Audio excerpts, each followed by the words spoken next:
देविक रमेश जी।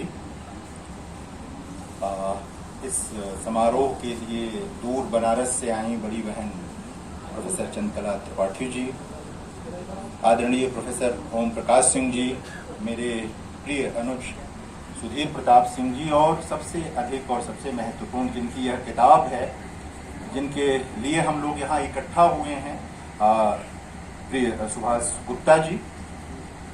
सबसे पहले तो इस संग्रह के लिए आपको बधाई। निश्चित तौर पर किसी भी कवि के लिए इससे अच्छी बात क्या हो सकती है कि उसकी किताब आए और किताब भी पहली हो, तो निश्चित तौर पर उमंग अलग किस्म की होती है, उत्साह अलग किस्म का होता है। सब कुछ अच्छा सा ही लगता है। हालांकि किताब कभी भी आए तो अच्छा लगता है, लेकिन पहली किताब के साथ जो उल्लास होता है, जो उमंग उसके साथ जुड़ी होती है, वो दोबारा उस तरह नहीं आती। दूसरी है मौसम। ये इसकी पांडुलिपि मुझे मिली थी और मैं इस संग्रह की कुछ कविताओं से गुजरा भी। मुझे अच्छा लगा, जो कि मैंने अपने जो छोटी सी एक टिप्पणी मैंने इसमें लिखी है और इसमें वो टिप्पणी दी गई है। दो चीज़ें हैं। एक तो ये होता है कि सामान्यतः जब कविता की दुनिया में लोग आते हैं तो उस समय जो मुहावरा चल रहा होता है, बहुत तेजी से उसको पकड़ते हैं और उसी ढंग की कविताएं लिखने लगते हैं, और निश्चित तौर पर इससे स्वीकृति भी मिलती है। जो माहौल होता है, जिस तरह की कविताओं का पूरा परिदृश्य होता है, जब आप उसी ढंग की चीज लिखते हैं तो तुरंत लोगों की निगाह जाती है उसी ढंग की। पूरा जो कह सकते हैं कि जो कुछ भी उस समय चल रहा होता है वो आप पकड़ लेते हैं। सुभाष गुप्ता की इन कविताओं की विशेषता यह है कि इसमें कविता के जो एकदम चले हुए मुहावरे हैं वो आपको नहीं मिलेंगे, वो उस ढंग की चीजें नहीं हैं। और एक ऐसे कवि की कविताएं हैं जिसके बारे में आप कह सकते हैं कि बहुत स्वाभाविक किस्म से वो कविताएं लिखता रहता है। कभी प्रेम पर, कभी प्रकृति पर, कभी गांव पर, कभी रिश्तों पर।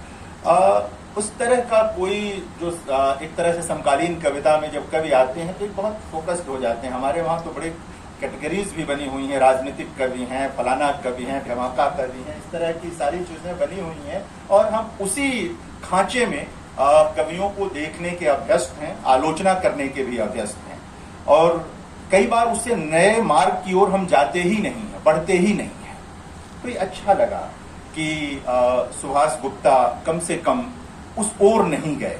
निश्चित तौर पर वो समकालीन कविताएं पढ़ते होंगे और आज जो कविताएं मुख्य धारा की कविता के तौर पर स्वीकृत हैं उनसे वो परिचित भी होंगे, लेकिन उसका आकर्षण उनके भीतर नहीं दिखा। ये एक महत्वपूर्ण चीज है, अच्छी चीज है।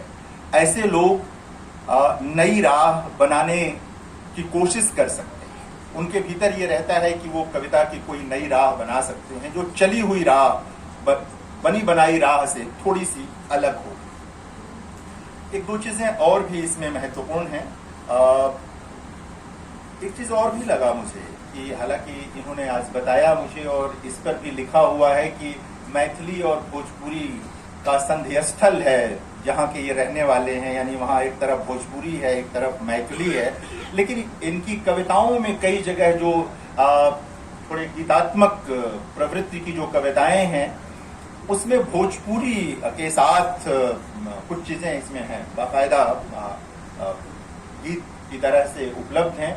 वो मुझे बहुत अच्छा लगा। इस अर्थ में अच्छा लगा, कई बार मुझे लगता है कि जब आप किसी चीज से बहुत गहराई से जुड़ते हैं और आपके भीतर वो चीज उमड़ती घुमड़ती रहती है, तो सबसे पहले मातृभाषा या इसी तरह की किसी चीज में आप गा उठते हैं, इसी तरह की किसी चीज में आपके भीतर से चीज निकलती है, और बिना किसी हिचक के इन्होंने अपनी उन कविताओं को, अपने उन उद्गारों को उसी तरह लिपिबद्ध कर दिया है जो इसमें उपलब्ध है। एक अच्छी चीज है, ये अच्छी चीज है।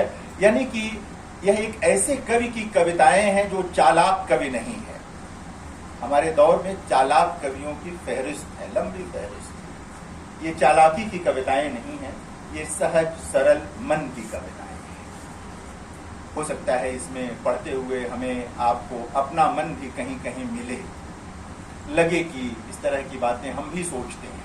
यह भी हो सकता है कि लगे कि हम जिस तरह की परिपक्व कविताओं को पढ़ने के अभ्यस्त हैं, ये कविताएं उस तरह परिपक्व नहीं हैं। ये लग सकता है कई बार, लेकिन परिपक्वता, एक कवि होने के नाते भी मैं कहना चाहता हूँ, साहित्य का अध्येता होने के नाते भी कहना चाहता हूँ कि अनिवार्य रूप से परिपक्वता को अच्छी चीज मान लेना अच्छी बात नहीं होती। कई बार कच्चेपन में अधिक खुशबू होती है, कई बार कच्चापन पकेपन से अधिक काम का होता है, लिटरेचर में भी, कविता में भी, कहानी में ये चीज। तो यहाँ पर वो चीज हमें दिखाई देती है।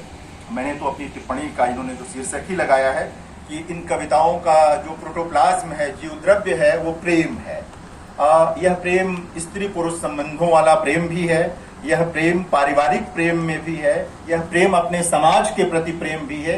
यानी यह एक बहुस्तरीय किस्म का प्रेम है। जब यहाँ हम प्रेम कह रहे हैं तो उसे सिर्फ और सिर्फ मतलब किसी श्रृंगार वाले अर्थ में ही लेने की जरूरत नहीं है, उसकी विविधता है।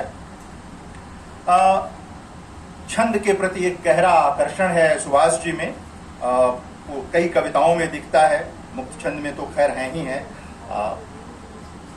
मुझे ये बराबर लगता है कि हर कवि को जो मुक्त छंद में लिखता है, भले ही वो मुक्त छंद में लिखता रहे, छंद का अभ्यास उसे होना चाहिए, छंद आना चाहिए। अगर छंद आता है तो कविता में स्फीति नहीं आती है।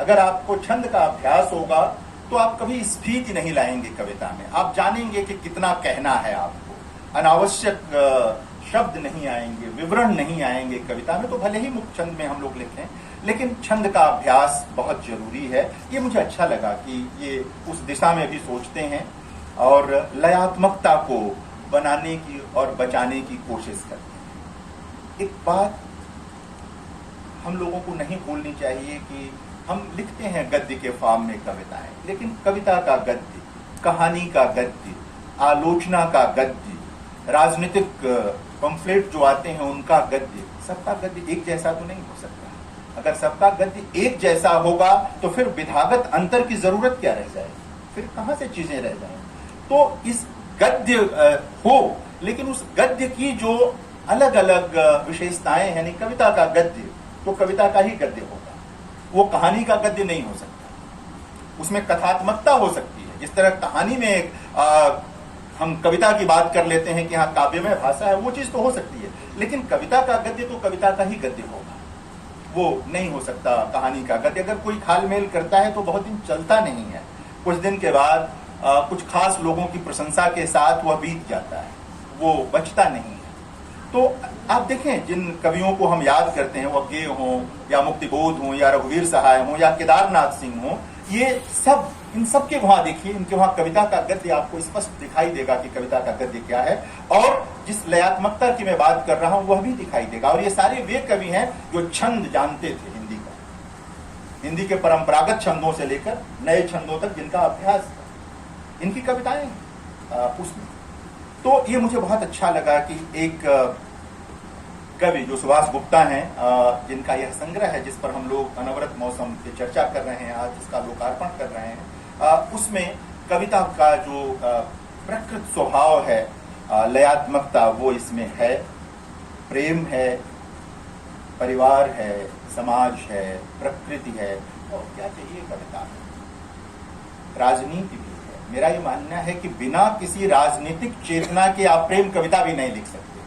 अगर आप में राजनीतिक चेतना नहीं होगी तो आप आज भी 17वीं शताब्दी की कविता लिखेंगे प्रेम की, जिसमें आप प्रिया से सिर्फ अपील कर रहे होंगे, और वो दैहिक किस्म की अपील होगी, यानी रीतकालीन जो हमारी कविताएं हैं जिनकी अपनी विशेषता है, लेकिन वो लोकतांत्रिक समाज की प्रेम कविताएं नहीं है। राजनीतिक चेतना होगी तो आप एक लोकतांत्रिक समाज की प्रेम कविता लिखें।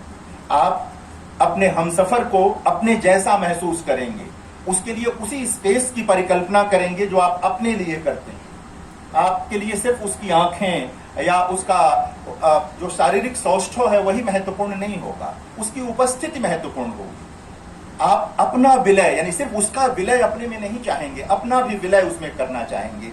इसलिए बिना राजनीतिक चेतना के आप अच्छी प्रेम कविता भी नहीं लिख सकते, कम से कम 21वीं शताब्दी में एक लोकतांत्रिक समय और समाज में। तो राजनीतिक चेतना तो इन कविताओं में है। राजनीतिक चेतना का मतलब सिर्फ स्लोगन वाली कविताएं नहीं होता।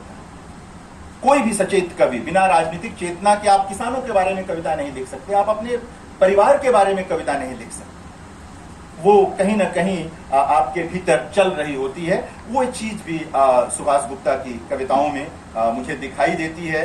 बहुत सारी और हमारे जो साथी वक्ता हैं वो लोग बात करेंगे।